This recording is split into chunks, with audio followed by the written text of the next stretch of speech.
miembros de la mesa de honor e invitados que nos acompañan, muchas gracias por estar con nosotros. Sean todos ustedes bienvenidos a la conferencia Origen del conflicto bélico entre Rusia y Ucrania, el que será impartido por el general en servicio pasivo Osvaldo Jarrín, exministro de Defensa, y el doctor Joaquín Hernández, rector de la Universidad Espíritu Santo. Para iniciar este acto, tendremos las palabras de bienvenida del ingeniero Pedro Guayo Cubillo, presidente ejecutivo de Fundación Ecuador.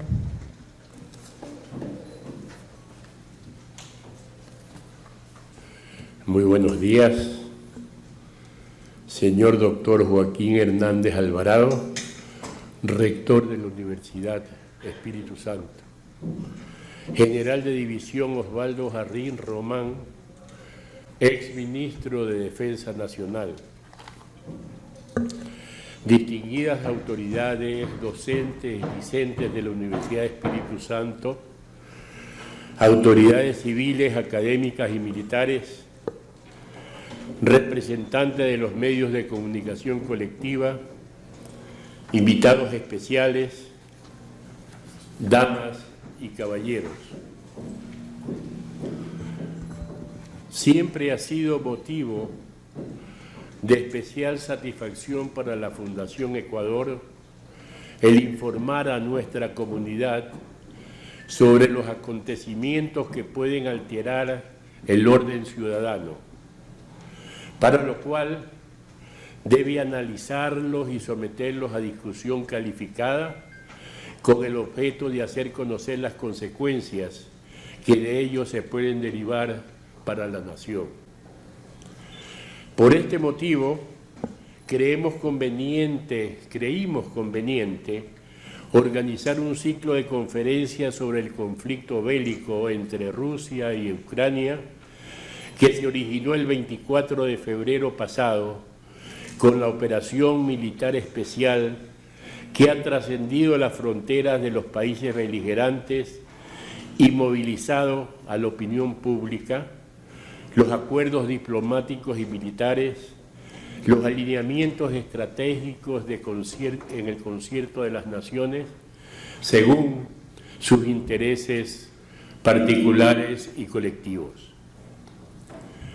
El enfrentamiento y las consecuencias impredecibles también han comenzado a impactar en el crecimiento y ordenamiento económico, social, político y militar del Ecuador, por lo que la Fundación Ecuador solicitó a 4 distinguidos ciudadanos ecuatorianos especializados en el tema que nos ilustren sobre el mismo.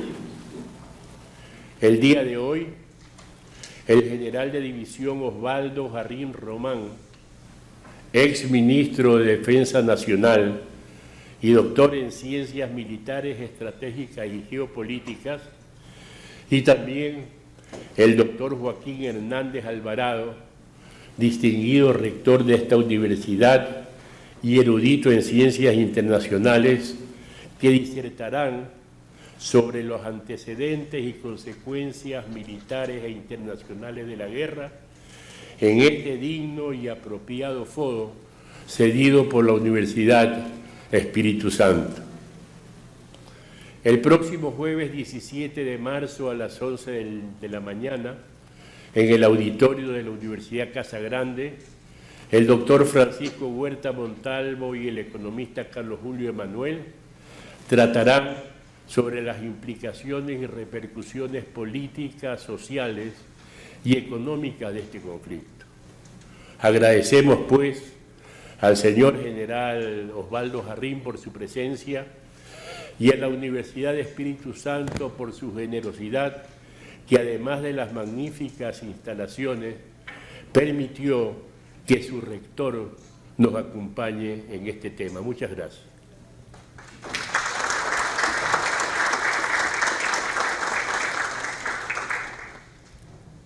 Damos inicio entonces con el general Osvaldo Jarrín.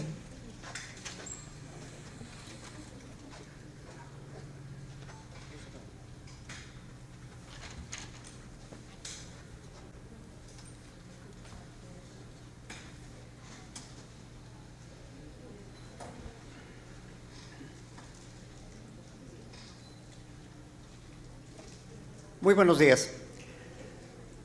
Distinguidos miembros de la mesa directiva, quiero comenzar expresando un profundo agradecimiento primero a la Fundación Ecuador por esta brillante iniciativa y sobre todo tener el privilegio de compartir con el rector de esta prestigiosa y hermosa universidad, como es el doctor Joaquín Hernández, para intercambiar ideas y sobre todo invitar a esta distinguida audiencia a realizar un análisis inductivo.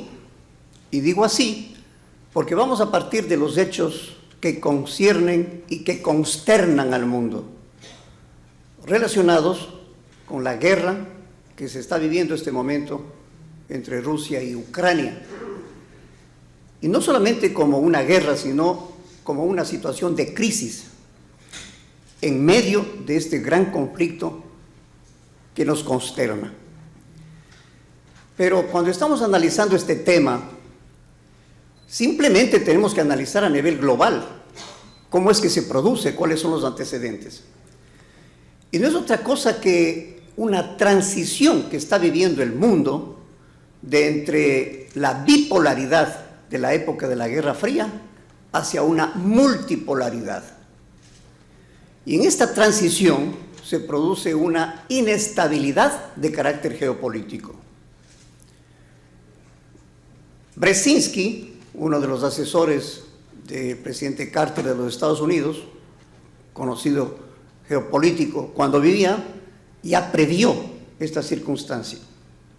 Y él dijo, la crisis del poder global se va a vivir a futuro, próximo, año 2012, porque el centro de gravedad de este poder político se está trasladando de Occidente hacia Oriente.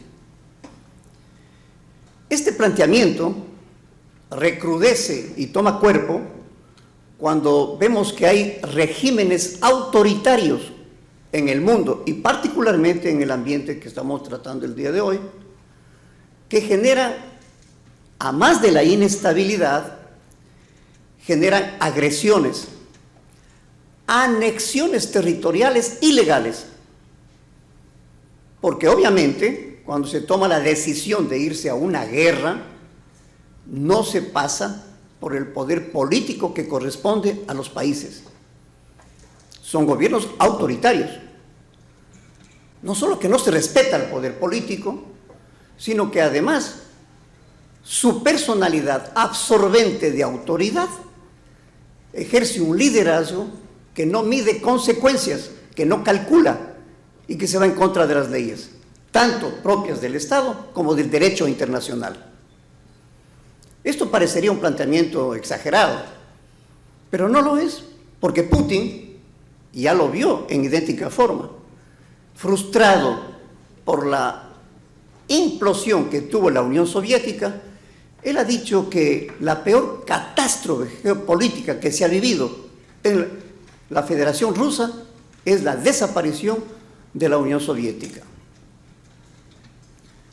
Con estos planteamientos y reconociendo el régimen autocrático que posee, tenemos que considerar otros aspectos fundamentales que ratifican ese autoritarismo. El hecho concreto está en la secuencia y en la zigzagueante forma de cómo plantea los objetivos estratégicos para este conflicto. Primero dijo que son las líneas rojas y que necesitaba una garantía de los Estados Unidos para que determine que no habrá mayor expansión de la OTAN. Posteriormente dijo, Ucrania no debe ingresar o ser admitida en la OTAN. Luego siguió exponiendo la necesidad de que las repúblicas autoproclamadas de Donbass, Donetsk y Lugansk sean reconocidas como repúblicas con completa autonomía, siguiendo el acuerdo o el tratado de Minsk de 2015. Posteriormente habla acerca de la misma Ucrania que debe ser neutral, que es el último planteamiento que realiza. Tres planteamientos que son objeto de las negociaciones. una Ucrania que modifique la Constitución para que se determine su neutralidad, la independencia de las repúblicas del Donbass y que además no se vuelva a hablar acerca de Crimea, reconociéndole que esa anexión ilegal quede políticamente reconocida para la Federación Rusa. Y otros planteamientos como, por ejemplo, incitar a un golpe de Estado para, como es su planteamiento, desnazificar a Ucrania y desmilitarizarle a Ucrania. Es decir, las Fuerzas Armadas de Ucrania no tienen fundamento para el concepto de Putin. Y además, habría que desnazificar. Es decir, ¿qué quería decir con esto? ¿O qué trata de decir con esto? Que haya una depuración social, porque están envueltos en actos inclusive de droga, inclusive de afectación social con una figura neonazi. Y no para con todos estos objetivos, porque lo que él hace es aprovechar de lo que él ha logrado, un dominio de la escalada en el manejo de la crisis. En esta semana se está realizando la reunión con Irán y los Estados Unidos y la Unión Europea para un acuerdo nuclear, básicamente por las sanciones que tiene Irán por irrespetar los acuerdos nucleares. Y se sirvió también de estas circunstancias Putin para decir que exige que los Estados Unidos le presenten por escrito que no van a intervenir en los acuerdos comerciales y económicos entre Rusia e Irán, porque las toneladas de uranio enriquecido que comercia con Rusia pueden verse afectadas. Esto demuestra la serie zigzagueante y la profundización de la escalada que está realizando acerca del conflicto. Pero en el fondo, ¿qué significa? No es otra cosa que un problema de redistribución de las áreas de influencia, porque es obvio cuando está hablando de la OTAN que se está expandiendo al este, se está afectando al área de influencia que corresponde a la Federación Rusa dentro de los países que correspondieron a la entonces Unión Soviética y que están siendo o tienen en el proyecto, en el esquema de Putin, de ser reconquistados para ejercer esa influencia. Pero si nosotros miramos en el mapa, lo que estamos viendo es de que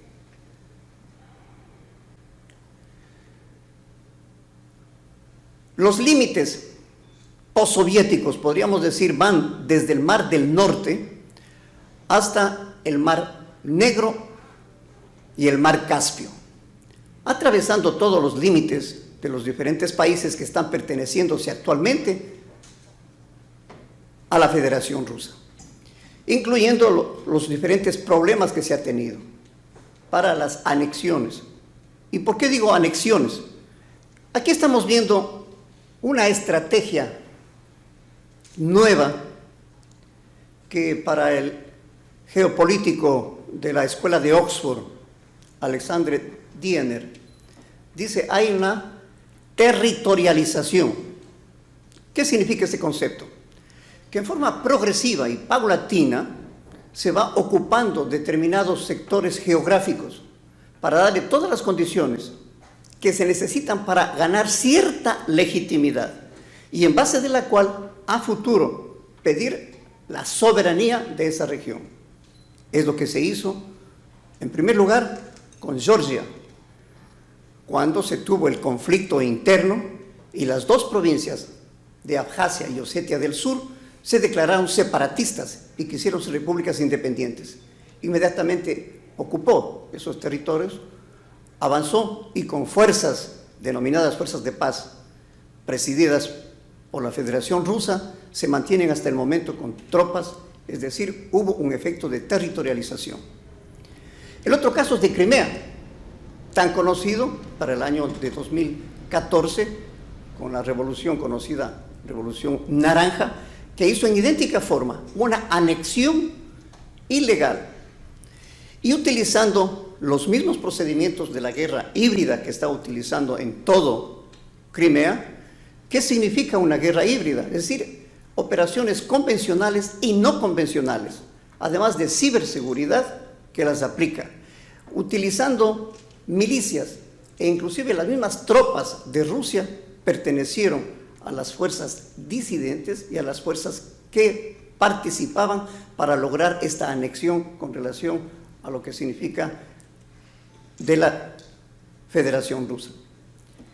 Posteriormente hizo el llamamiento para un referéndum y ganó con el 92%, porque ciertamente que pertenece étnicamente por el idioma, por la cultura, hacia lo que significó la Gran Rusia. Y esto se aprovechó para que Naciones Unidas, luego de esta anexión ilegal, rechace no solamente la anexión, sino también este referéndum mal denominado y que no ha sido catalogado como corresponde en el derecho internacional. Posteriormente se tuvo en Armenia el conflicto con Azerbaiyán y Armenia, y este momento mantiene tropas, 2.000 efectivos en Nagorno-Karabaj. Si vemos cómo está en el mapa, prácticamente todo lo que es el Mar Negro está siendo cubierto y controlado por las tropas de los Estados Unidos. Y su afán es tener no solamente en el Mar Negro, sino también en el Mar Caspio, que son las dos regiones de más grande poder económico de recursos, especialmente a más de lo que significa dar la proyección territorial en áreas estratégicas. Desde Crimea, en donde está la base naval de Sebastopol, la más significativa de toda Rusia, tiene conexión en Siria, con Tartus, conseguida como una base que mantiene tropas en base del conflicto y de la guerra que se vivió en Siria y que sigue teniéndose repercusiones. Ahí vemos entonces que su salida al Mar Caliente tiene conexiones con territorialización a los diferentes puntos estratégicos para ir controlando y avanzando con su territorio. Pero evidentemente no está todo puesto de manifiesto solamente con relación a Rusia, sino también con relación a la OTAN y a los Estados Unidos. ¿Qué es lo que se plantea en su expansión de la OTAN? En primer lugar, no es un bloque ofensivo, no es un bloque que está establecido como un solo conjunto para avanzar hacia el oriente, que es la imagen que quiere darnos como idea al mundo, sino que por su propia voluntad o por condiciones políticas internas democráticas piden su unión a la Unión Europea y también a la OTAN. ¿Qué tenemos como planteamiento por parte de Rusia y con justificación? Porque sí hay un avance. En el año 1999 piden el ingreso a la OTAN Polonia, República Checa y Hungría. Y en el año 2004 piden su incorporación a la OTAN los países de Rumania, Bulgaria y los países bálticos, que es lo más sensible, que los países bálticos que pertenecían y que estaban y que se encuentran en la proximidad del Mar del Norte pertenezcan a la OTAN como la principal amenaza a su seguridad. Pero hay otro tratado que es el que mayormente hace referencia sobre la expansión de la OTAN, y es la cumbre de 2004.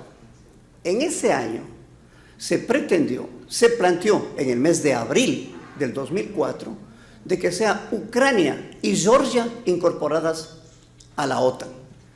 Por consiguiente, esto fue el mayor punto de desacuerdo en el que se tuvo, no solamente porque participó Rusia, Putin participó en esta cumbre y declaró su inconformidad, de tal manera que se suspendió la reunión y no se dio curso a la integración de Ucrania y de Georgia a la OTAN. Y para el mes de noviembre es lo que ocurrió, prácticamente el desenlace y lo que estamos viendo ahora como producto de este intento de integración a la OTAN de las dos principales, y Ucrania especialmente porque es prácticamente el centro geopolítico de toda la región para el frente de la ex o de los países actualmente postsoviéticos. Esto es el planteamiento de las incorporaciones de la OTAN. Pero también hay que hacer referencia al otro componente. En primer lugar, en 1994 se tiene la conformación de los países que están prácticamente conformando el tratado de desnuclearización. Es decir, Ucrania entrega todas las armas nucleares y recibe como contraparte la protección de su soberanía por parte de Rusia, lo cual ocurrió todo lo contrario. Y el acta fundacional a la que hace referencia Putin de 1997 habla de no utilización de la fuerza, respeto de la integridad territorial y de evitar lo que haya conflictos. Todo eso de acta fundacional de la OTAN está quebrantada y en la que participó OTAN y Rusia. Ese es el planteamiento. Pero si vamos de una forma un poco más rápida acerca del planteamiento de la guerra que se está viviendo. La guerra tiene en su maniobra 4 fases, que es la concentración, el despliegue, la aproximación y la batalla. La concentración, cuando 130.000 efectivos están realizando maniobras y ejercicios militares en la frontera con Ucrania y 30.000 están en Bielorrusia, significa que está realizando una concentración de tropas y realizando el despliegue, advirtiéndose que no se va a atacar a Ucrania. Una mentira que fue, obviamente, demostrada con la invasión que ha realizado. En esta etapa se llama ese proceso de una diplomacia coercitiva, porque un despliegue para una maniobra, evidentemente, se tiene pensado que va a pasar inmediatamente a una invasión. Esta diplomacia coercitiva se combina con la percepción de Occidente de realizar una disuasión, que en este caso no es de carácter nuclear, pero sí ha utilizado todos los mecanismos, y SWIFT se le considera que es como un arma económica de gran capacidad. Y esta disuasión no tuvo la efectividad. Y hemos dicho porque, en primer lugar, fue tardía, fue progresiva y fue incompleta. Tardía porque se están aplicando las sanciones económicas desde el año 2014, después de la anexión ilegal que se tuvo de Crimea. Y no se avanzó más, es decir, no se profundizó en esa disuasión. Y las 3 características de una disuasión: debe tener la capacidad, debe tener la voluntad política de poder actuar y tiene que la comunicación efectiva para que se persuada, que se deshabilite la amenaza que se está viviendo. No funcionó. Esto quiere decir que no se desalentó el ataque y más bien se cumplió el ataque. Y como desde su inicio ha venido logrando una escalada y una dominancia de la escalada, según lo dice Kennan en su estrategia, manifiesta que esta disuasión, cuando está teniendo un dominio de escalada, le da mayor poder y estrategia al que ejerce la fuerza para profundizar. Por eso decimos que lo que va a ocurrir con la guerra que se está realizando irá hasta las últimas consecuencias, por la personalidad de Putin, porque está dominando la escalada, porque él tiene la iniciativa y porque está tratando de continuar en la siguiente fase, que es la de la aproximación. Esta aproximación, según estamos viendo en la pantalla, son las diferentes operaciones que se realizan para conquistar los objetivos estratégicos. Es decir, una maniobra de líneas exteriores en 3 líneas de operaciones, hacia Kiev, Donbass y desde Crimea. Esas 3 líneas de operaciones convergen para el objetivo fundamental político estratégico, que es Kiev. No obstante que las otras ciudades han sido destruidas, especialmente Mariupol, y desde Crimea se trata de conquistar Osetia, que está prácticamente en las aproximaciones. Esta figura de lo que estamos hablando en la aproximación quiere decir que se desarrollan las operaciones no con la velocidad que estimaba o que se apreciaba por parte de Putin. Primero porque las condiciones del clima, el ambiente, las condiciones geográficas, combatir en lodo, en la transformación de este periodo de crudo invierno. En segundo lugar, la moral, porque una cosa es tener tropas que combaten por su suelo, por su patria, por su sobrevivencia. Esa es la definición y la alta moral que tiene para combatir Ucrania. En tanto que los soldados, que los militares, las fuerzas armadas de Putin están combatiendo por los objetivos planteados de Putin. Es decir, es más superficial, no tiene el gran potencial de combate, a más del equipamiento militar, de la moral de sus tropas. Y sobre todo la gran iniciativa, porque en este momento vemos que inclusive cierto material, tanto blindado como de logística, está siendo captado por las fuerzas de Ucrania para combatirle con sus propios materiales y recursos a las tropas de Rusia. Esto significa gran iniciativa, gran resistencia, gran capacidad y potencial de combate que tiene para realizar las operaciones. ¿Qué esperamos a futuro en esta guerra híbrida? Primero, que se cumpla la aproximación indirecta. Estamos hablando desde Sun Tzu, o Liederhard, o Beaufret, que son los estrategas que hablan de la aproximación indirecta. Es decir, el poder blando. Hay dos tipos de poderes, según Joseph Nye. El poder blando es el que utiliza la negociación, el diálogo, la persuasión, el acercamiento, la forma de llegar a un acuerdo. Y esto es materia de la diplomacia que está realizando en este momento. Cuarta reunión de negociaciones, y que se espera que continúen, porque hasta el momento no son los principales los que están como líderes participando en la negociación, sino delegaciones. Y esto no tiene la autoridad, no tiene la fuerza, no tiene el consenso, ni siquiera el compromiso para dar cumplimiento por parte de los países. Y el resto de países prácticamente, al apoyarle, es únicamente moralmente, porque si bien quería debilitar y aprovecharse de la desunión que existía en la Unión Soviética, los resultados hasta la presente fecha, 15 días de combate, son todo lo contrario. Hay una integración de toda la OTAN. Y hay países que nunca se han manifestado, como por ejemplo Suiza, siglos que se han mantenido neutrales. Hoy deja la neutralidad y comienza a apoyarle a Ucrania. Países que quieren ingresar a la OTAN. Estamos hablando de Suecia y de Finlandia. Estos países, lógicamente, que se mantenían por su propio beneficio, una integración que se está logrando. Y lo más importante es Alemania. Alemania, que no quería dar más que cascos para su protección, hoy ha enviado inclusive misiles. Esto significa que hay una transformación del pensamiento de la geopolítica y de la seguridad internacional. Se está logrando tener un bloque de la OTAN y de la Unión Europea más sólido que nunca. Estas son las características fundamentales de lo que está sucediendo. ¿Qué es lo que se espera? Que se mejore la gobernanza del sistema de seguridad europeo. Es decir, el cambio de la redistribución de las áreas de influencia también tiene que ser del nuevo sistema, porque no está funcionando. Y no son solamente de dos países, son de organizaciones.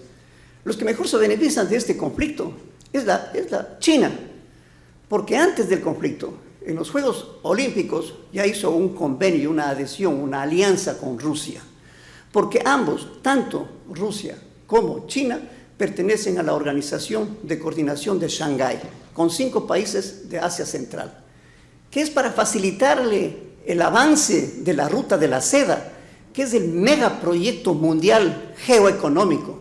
Y se demuestra que en la geopolítica, que no es otra cosa que planificación de la política de defensa. La política de defensa de un Estado, ¿cómo se cumple? A través de una planificación. Eso es la política, la geopolítica. Planificar la política de defensa. Y está vinculada con lo geoeconómico. Tanto tiene de peso el Nord Stream 2, que Alemania le cortó, no le ha certificado para que se emplee, y el efecto económico que tiene en el mundo por el precio del petróleo, de los combustibles, de los derivados, de la exportación, de los fertilizantes, etc. Por consiguiente, todo este efecto que se está logrando en el campo geoeconómico, vinculado con lo geopolítico, es lo que tiene como resultado las circunstancias que se viven actualmente. Finalmente, podríamos decir que se aspira que haya negociación, que haya mejor desempeño diplomático por parte de las partes y que se cumpla de que se puede llegar siempre, aún en la victoria, que no está prevista, pero aún en la victoria se espera que haya negociación política. En una guerra no hay victorias. Y si se pasa como es el planteamiento de Putin, ha hecho un último planteamiento. Ha dicho, los objetivos que he planteado se ganan con negociación o con la guerra. Pronunció la palabra prohibida para Rusia, la dijo él, se gana con la guerra. Es decir, pasamos de una estrategia de aproximación indirecta a una estrategia de aniquilamiento, tipo Clausewitz. Es decir, no hay guerra posible que se gane sin combatir ni sin derramamiento de sangre, que es lo que pretende Putin. Muchas gracias.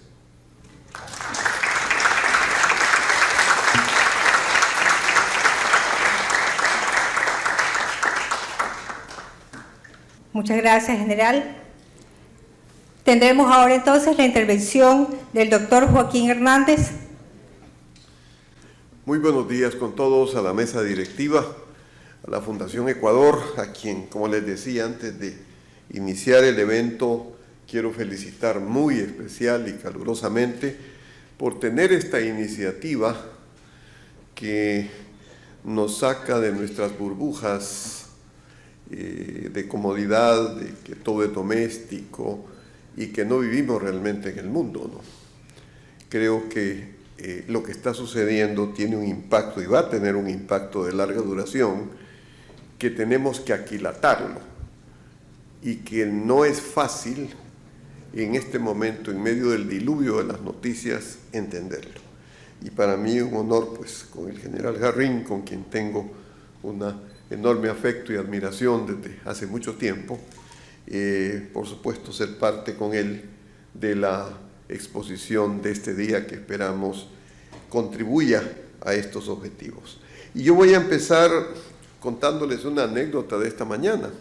Cuando estaba revisando la prensa me encontré un artículo de Andrés Oppenheimer que decía ¿por qué América Latina no condena la agresión de Rusia? Porque si bien es cierto que salvo las 4 abstenciones o 5 que hubo en las Naciones Unidas, la pregunta es ¿por qué no se han tomado medidas, declaraciones por lo menos, más drásticas?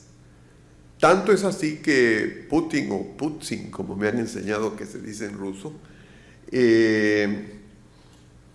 ni siquiera menciona, o sea, América Latina sigue siendo amigos, ¿no? No hay ningún problema. Es decir, no aquí, como que no nos damos por apercibidos del asunto que está sucediendo. Y esto tiene varias lecturas, ¿no?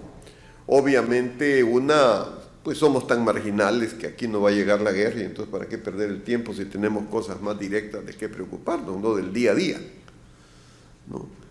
Que eso es lo que Nietzsche llamaba el último hombre, ¿no? O que realmente pues allá se encargarán otros por nosotros. Lamentablemente las consecuencias históricas de estos eventos repercuten. Y para ello quisiera comenzar con la primera diapositiva, que es una cita de 2 autores de Foreign Affairs, una de las revistas más prestigiosas sobre análisis internacionales, que es del año 2021, es decir, antes de este conflicto, que dice: el sistema internacional se encuentra en un punto de inflexión histórica. Mientras Asia continúa su ascenso económico, 2 siglos de dominación occidental del mundo, primero bajo la Pax Británica, siglo XIX, y luego bajo la Pax Americana, siglo XX, están llegando a su fin.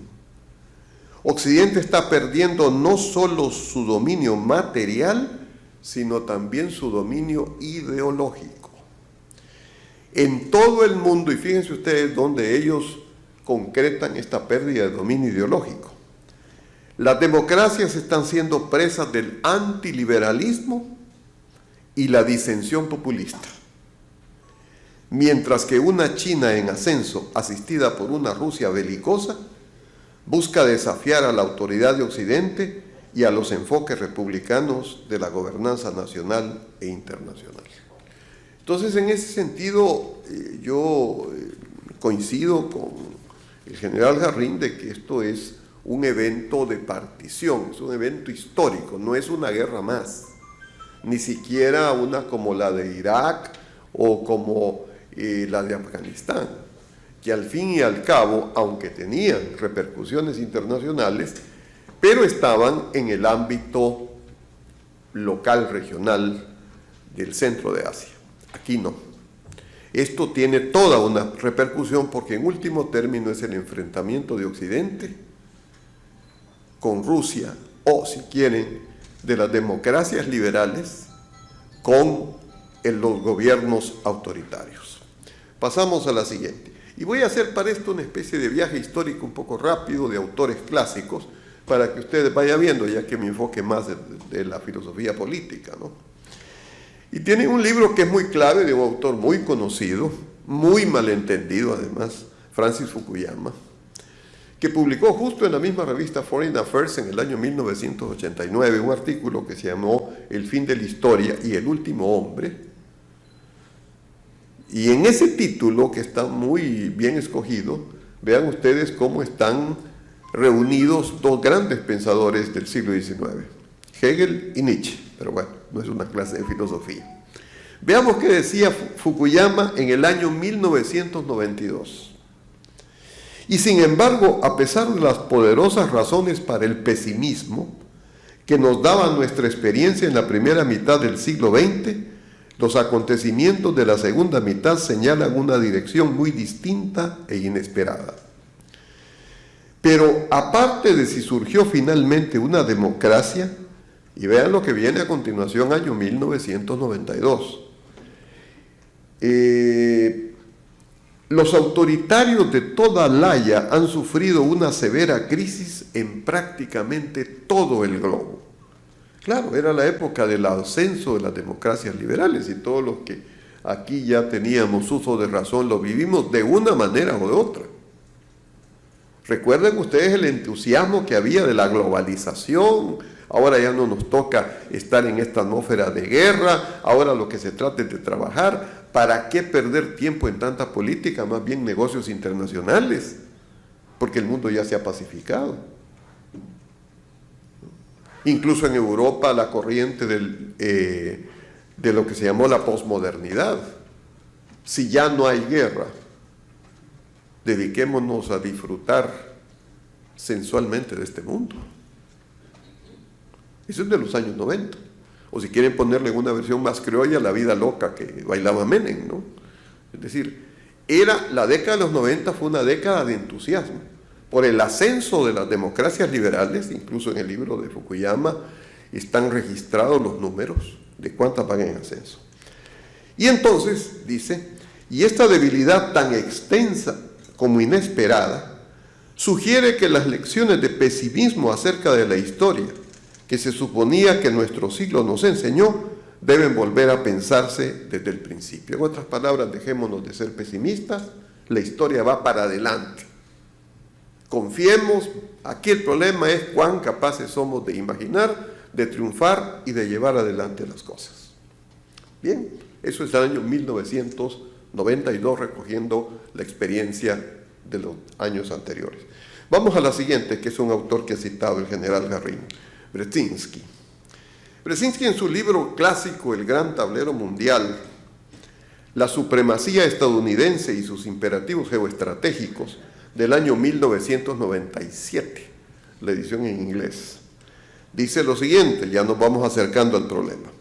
El objetivo último de la política estadounidense debería ser benéfico y visionario, dar forma a una comunidad global verdaderamente cooperativa, de acuerdo con unas orientaciones de largo alcance y con los intereses fundamentales de la humanidad.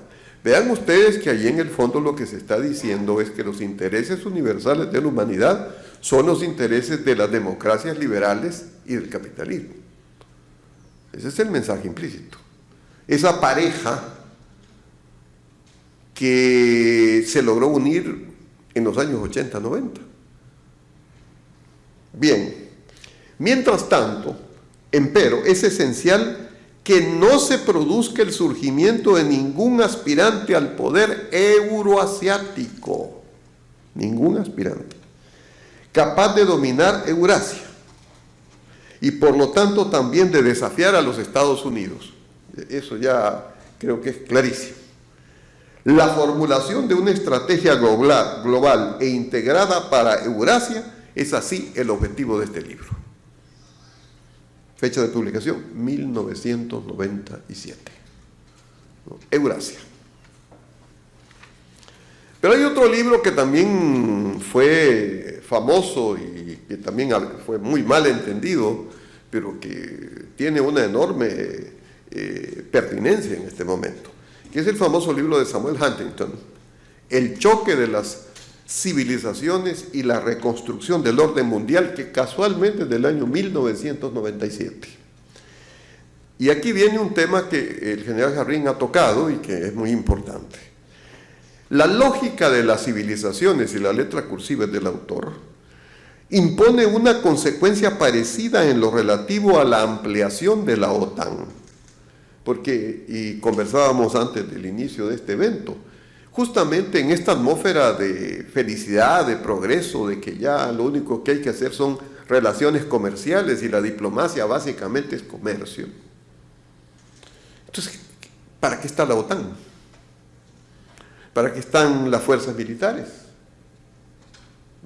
Si ahora lo que tenemos que generar son verdaderos acuerdos internacionales.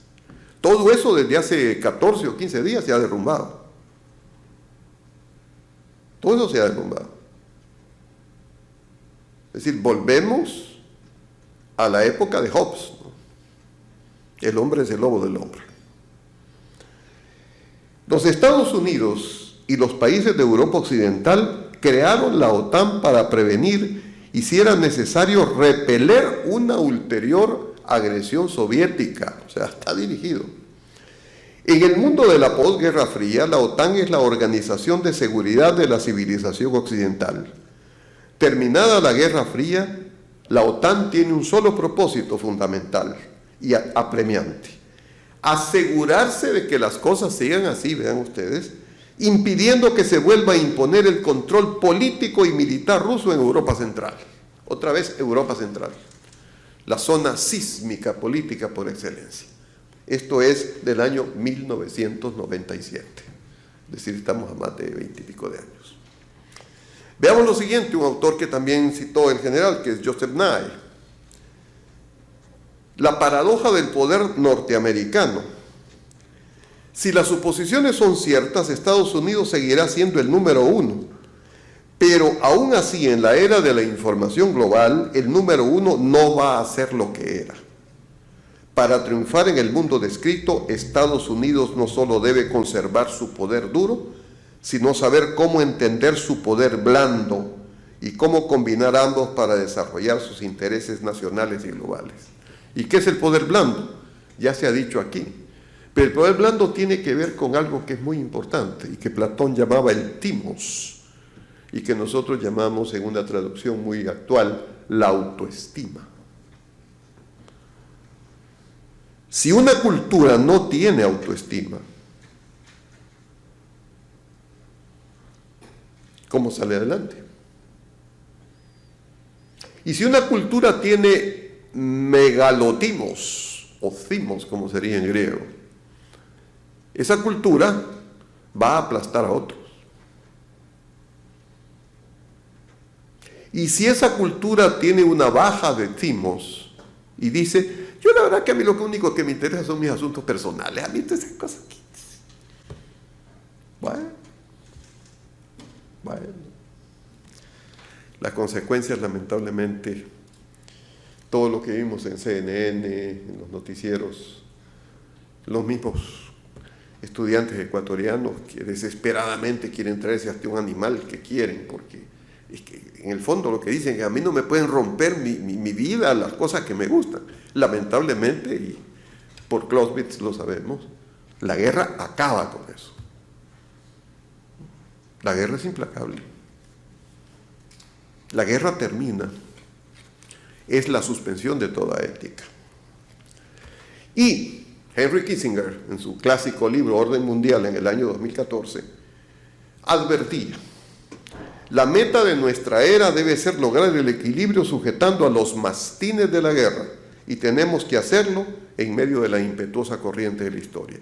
Kissinger, ya en el libro, en las últimas páginas, no está seguro que el orden mundial de los Estados Unidos pueda mantenerse y prevalecer.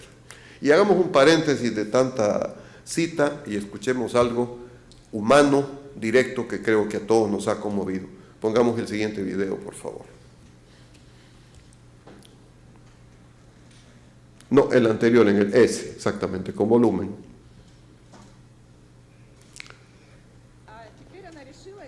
Que es una niña ucraniana en medio de los bombardeos, que canta Let It Be. Сейчас все не будут шуметь. Можно немножечко тишины? Не открывай, храни секрет, будь хорошей девочкой для всех. Закрой все чувства на замок, навечно отпусти и забудь, что прошло уже не вернуть. Отпусти и забудь.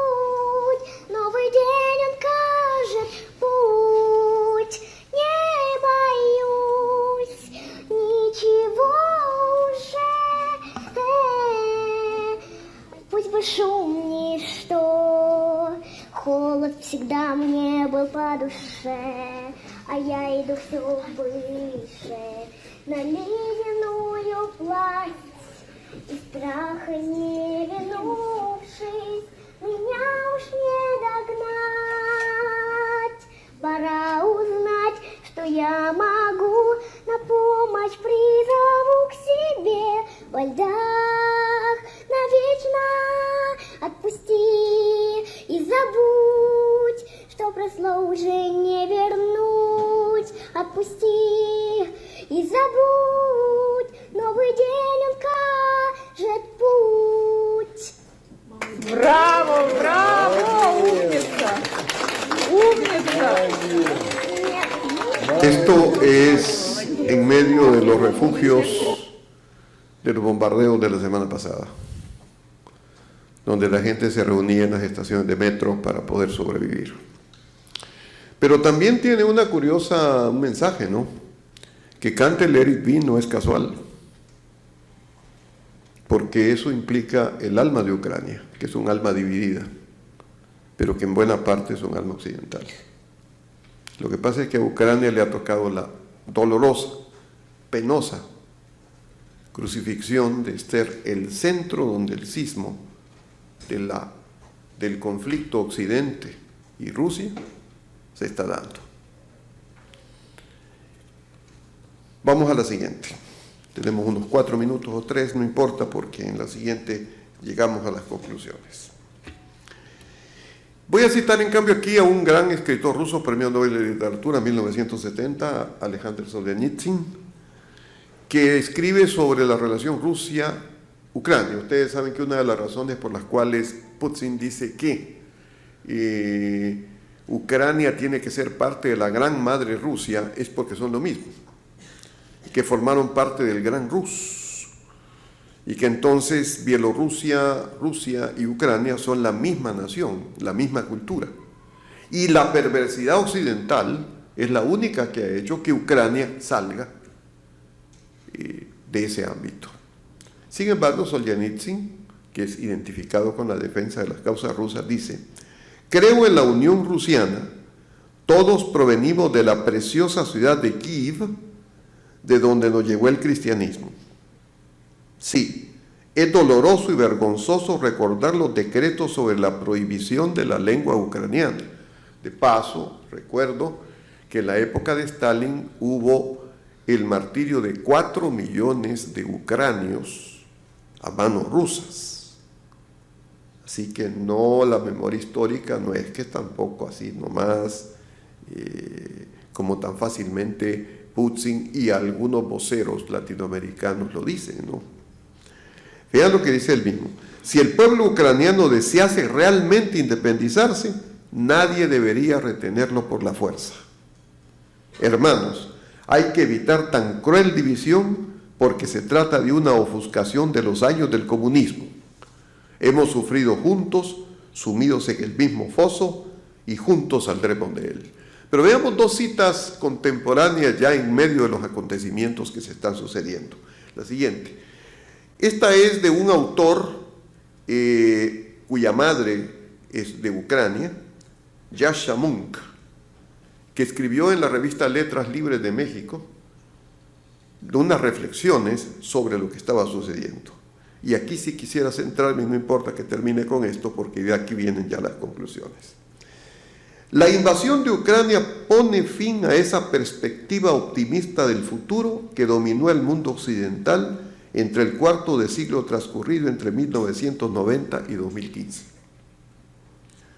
Hace mucho que las certidumbres sobre los que construimos esta visión del mundo se han transformado en ilusiones.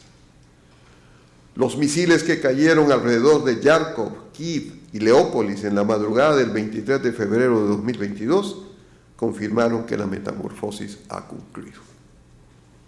Es decir, Europa tiene que invertir en armas, tiene que poner como una de sus prioridades, no solamente a nivel de cada estado, sino además de todos los estados, pero sobre todo tiene que recuperar el timos, la autoestima,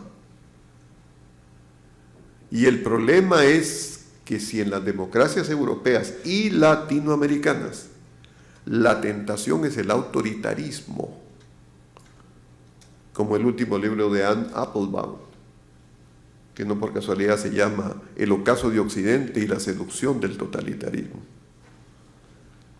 pues ustedes comprenderán que no hay posibilidades morales, porque la guerra también es una lucha de moral, ¿no? La confianza que se tiene, por la cual se participa. ¿Qué es lo que se va a defender? Y finalmente la última diapositiva, que es de Thomas Friedman en el New York Times, de 27 de febrero. Nuestro mundo nunca volverá a ser el mismo, porque esta guerra no tiene ningún paralelo histórico. Es una descarnada toma territorial, estilo siglo XVIII, pero por parte de una superpotencia, en un mundo globalizado del siglo XXI. Esta es la primera guerra que será cubierta en TikTok, por personas increíblemente empoderadas, armadas solo con teléfonos inteligentes, por lo que los actos de brutalidad se documentarán y transmitirán por todo el mundo sin editores ni sin filtros. Esa es la situación. ¿Por qué Putin desencadenó esta invasión aparte de toda la visión geoestratégica? Porque él considera que Occidente efectivamente está en declive, que las democracias liberales están en bancarrota, que hay un exceso de tolerancia, un culto excesivo a las minorías y al multiculturalismo. Y que en esas condiciones, véanse nomás todo lo que ha sido la cuestión del derecho último, Europa y el mundo no están en capacidad de enfrentarse por aquellos que quieren recuperar el suelo natal y el sueño de la Gran Rusia.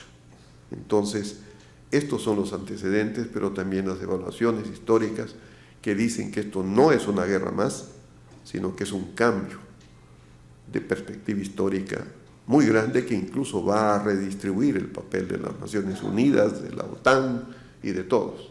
Es decir, vamos a un mundo diferente. Gracias.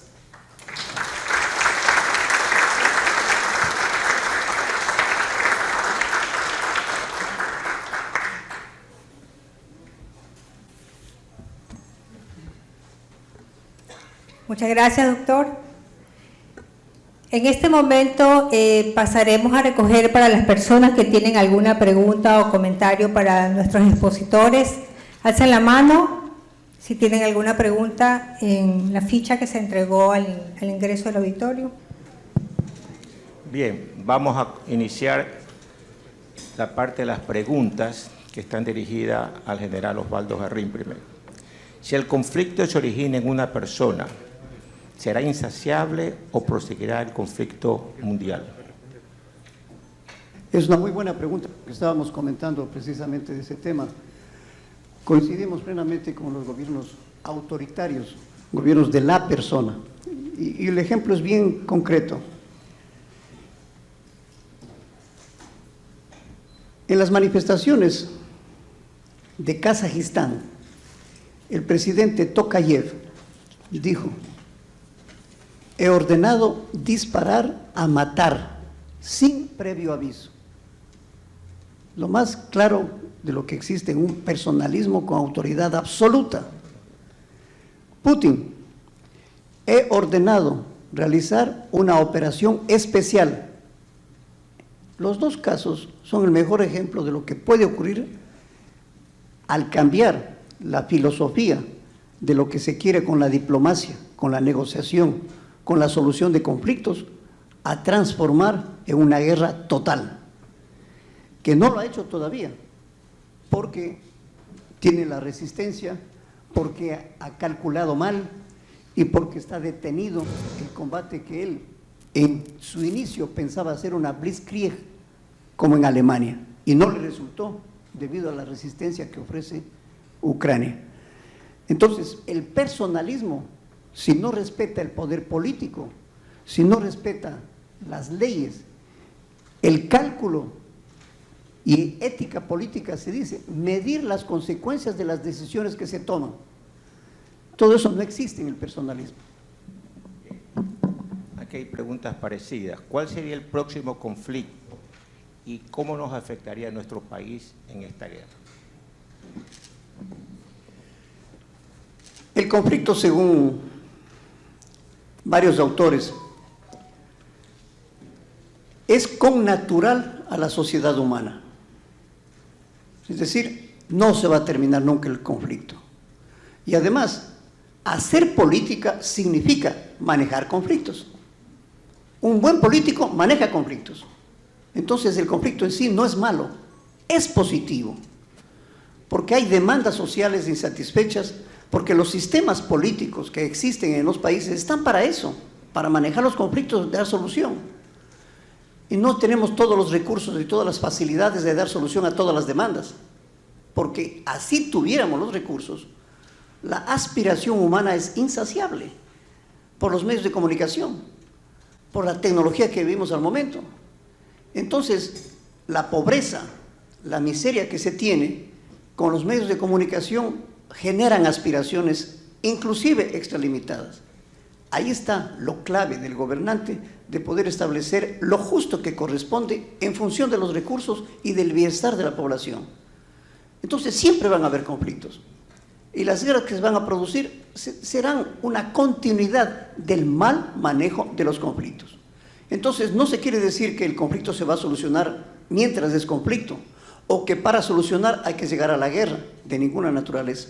Hay que saber manejar las crisis. Las crisis tienen tres factores, tres variables. Primero, la sorpresa.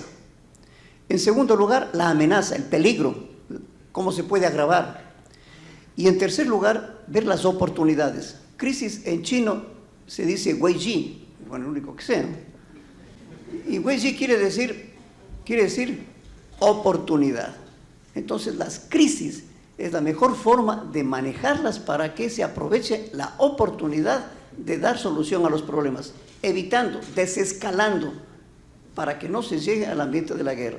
Por eso consideramos que Putin lo que está haciendo es el dominio de la escalada. Y ese dominio es generar mayor potencialidad para avanzar hasta donde él quiera. Y puede llegar, como hemos dicho, a una guerra tipo Clausewitz, de aniquilamiento.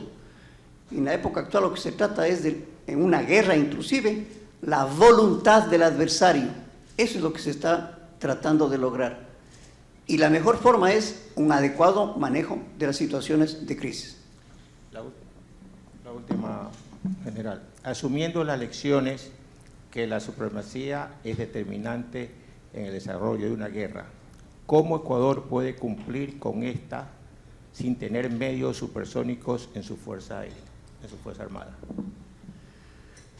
Para nuestro país, si hemos dicho que se tiene solucionados los problemas, firmados los acuerdos de paz, los tratados de paz con Ecuador, con Colombia, la menos probabilidad que se tiene es de que haya un conflicto externo. En Latinoamérica, en la mayoría de los países, los conflictos son intraestatales, no interestatales.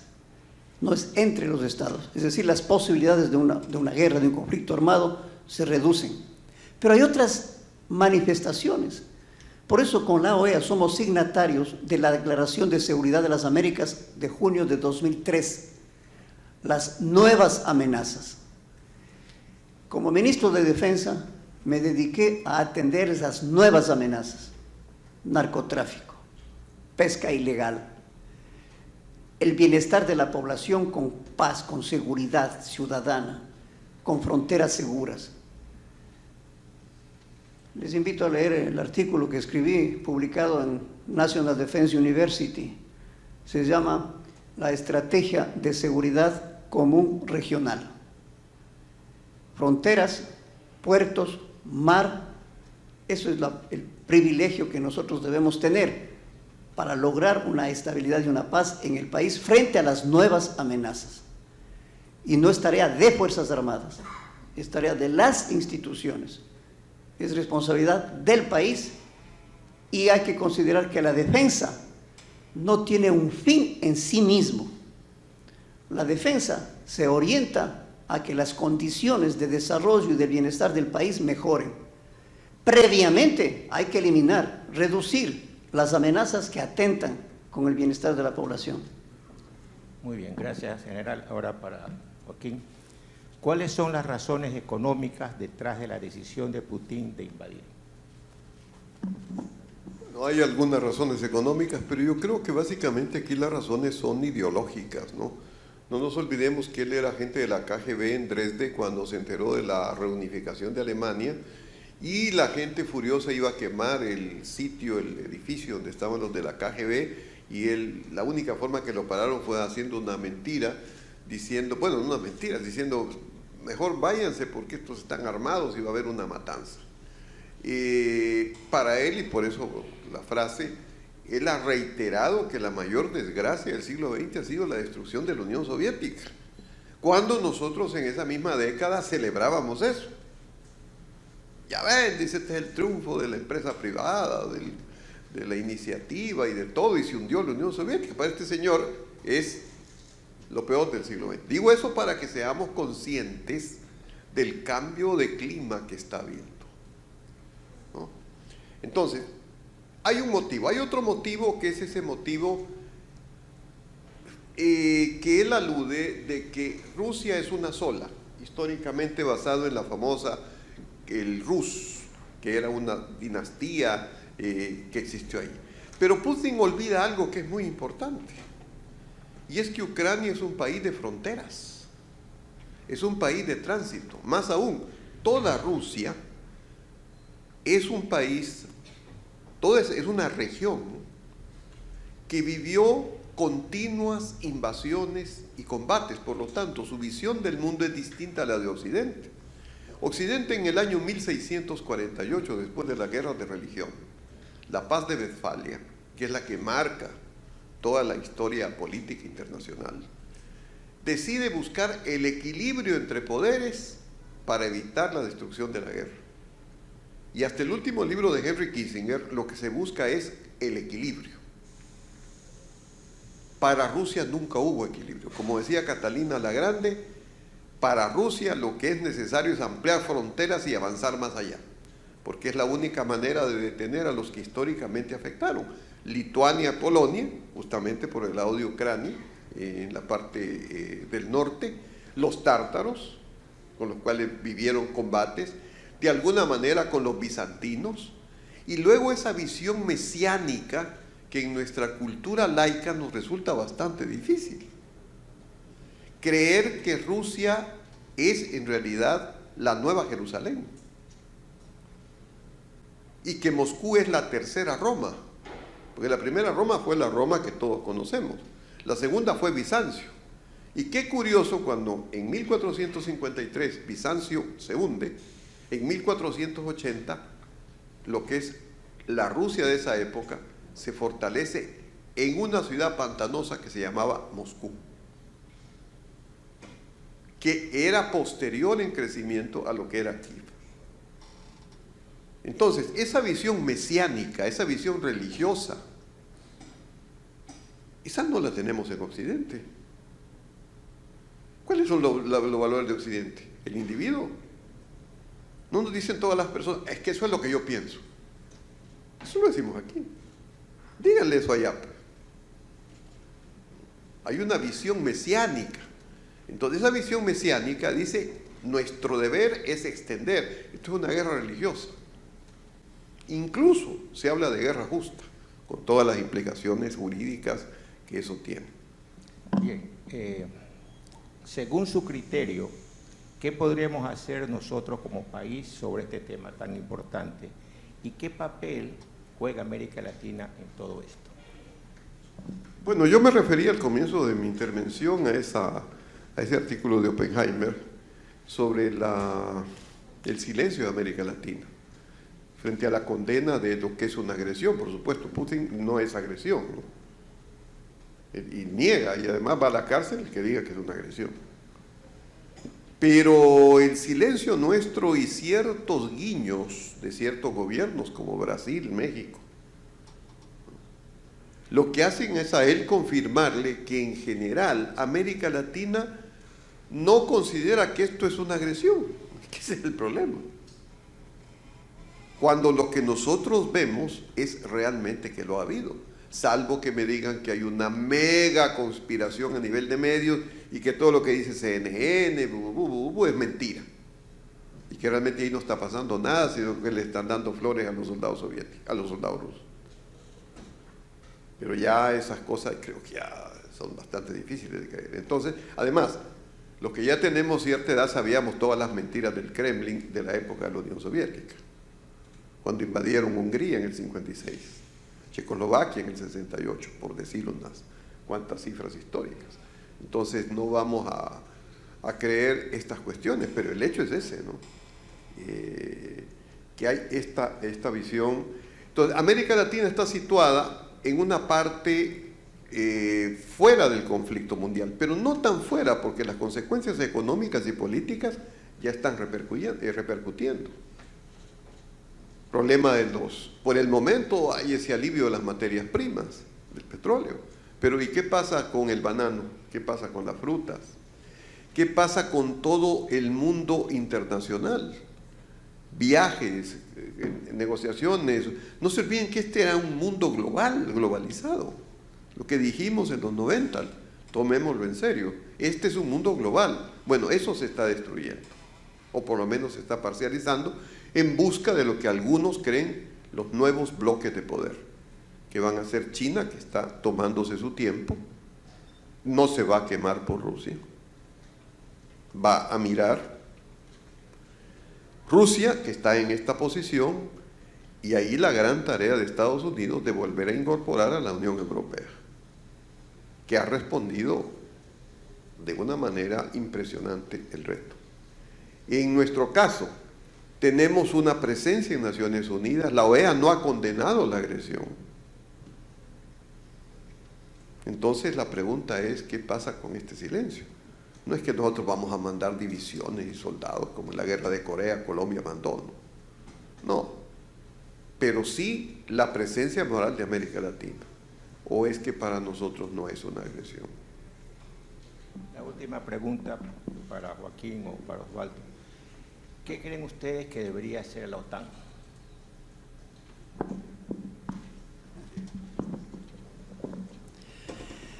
Como hemos visto, no quiere decir que sean los argumentos de la guerra, pero sí hay incumplimiento de los tratados y convenios. El de 2008, la cumbre de Bucarest, podríamos decir que el intento de incorporarle a Ucrania y a Georgia a la OTAN podría ser el punto de partida para la guerra actual. Y es un incumplimiento, pero también es un incumplimiento el acta fundacional de la OTAN, 1997. ¿Qué es lo que se dice? No el uso de la fuerza, respeto a la soberanía de los países, solución de los conflictos. Y lo que se está haciendo con la OTAN y lo que no está cumpliendo ni con Rusia ni con la OTAN es precisamente los términos de un acta fundacional. Si en algo podría tener sentido la demanda de Putin, es de que se dé cumplimiento al acta fundacional, conforme está establecido para la OTAN. Hemos dicho, no es todo un bloque que avanza hacia el oriente, pero sí va incorporando democráticamente, por voluntad propia, porque los países quieren ser democráticos, quieren el progreso, quieren el desarrollo, quieren el bienestar, quieren la tecnología, y nada de eso encuentran en Rusia, en la Federación Rusa. Entonces no es del malo la OTAN, lo malo es tener países democráticos que están desarrollados frente a una Rusia que está prácticamente quebrada. La economía, podríamos decir, es casi igual que la de Italia, considerando que Rusia es un continente. Además del petróleo, además de los productos de exportación de derivados del petróleo, no tiene toda la riqueza que tiene, para hacer solo una comparación, Ucrania. Entonces el peligro no está en que la OTAN está avanzando, el peligro está en que no se cumplen los tratados conforme están firmados. Y eso es una lección para la nueva gobernanza de la seguridad y del sistema internacional en el mundo. Como dice nuestro rector, hay una deuda muy grande por Naciones Unidas. Apenas con la votación última que se realizó se ha manifestado. Anteriormente no lo hizo y dejó que avance el conflicto hasta la presente. ¿Por qué razón? Porque es miembro del Consejo de Seguridad Permanente de Rusia. Entonces, cualquier cosa que diga, él va a vetar. Y ese temor le tiene maniatada a Naciones Unidas para que pueda desempeñarse como una organización internacional de preservación de la paz. Artículo 2 y artículo 4 de la Carta de Naciones Unidas. Prohibido el uso de la fuerza para solucionar los conflictos. Por lo menos en ese sentido debe decir. Esto dice la Carta. Y esto queda en deuda por parte de Naciones Unidas y será parte de las reformas después de este episodio sangriento que se está viviendo. Sí, solo quería la magnífica explicación de Osvaldo culminarla con algo que también fue un olvido producto de los años de euforia. ¿Qué hacer con la Unión Soviética, con la ex Unión Soviética? Porque eso fue como un agujero que hubo. Y bueno, ya perdieron el tren de la historia, ahora dediquémonos a esto. En ese artículo primero de Foreign Affairs que les leí, se plantea ya que tiene que haber mecanismos de integración justamente para tratar de detener estas implosiones. E incluso ya se habla de una nueva forma de gobernanza a nivel global mundial.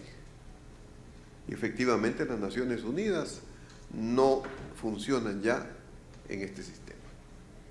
Entonces tienen que haber cambios muy radicales que nosotros de alguna manera los seguiremos viviendo y resintiendo. Pero lo que sí es cierto es que en el modo de vida es donde más vamos a sentir la influencia de todo lo que está pasando. Insisto, tenemos que decir, ¿nos vamos al autoritarismo o mantenemos las democracias liberales? Esa es una pregunta pendiente.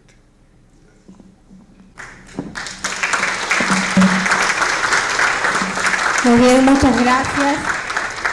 Sin lugar a duda, un tema del que todavía tenemos que seguir hablando. Y es por esto que están cordialmente invitados para el próximo evento, el día jueves 17 de marzo, en la Universidad Casagrande, en donde se va a continuar hablando sobre este tema en lo político, social y económico. Agradecemos a los invitados por estar presentes, por acompañarnos en esta tarde y bueno, los esperamos para el día jueves. Muchas gracias.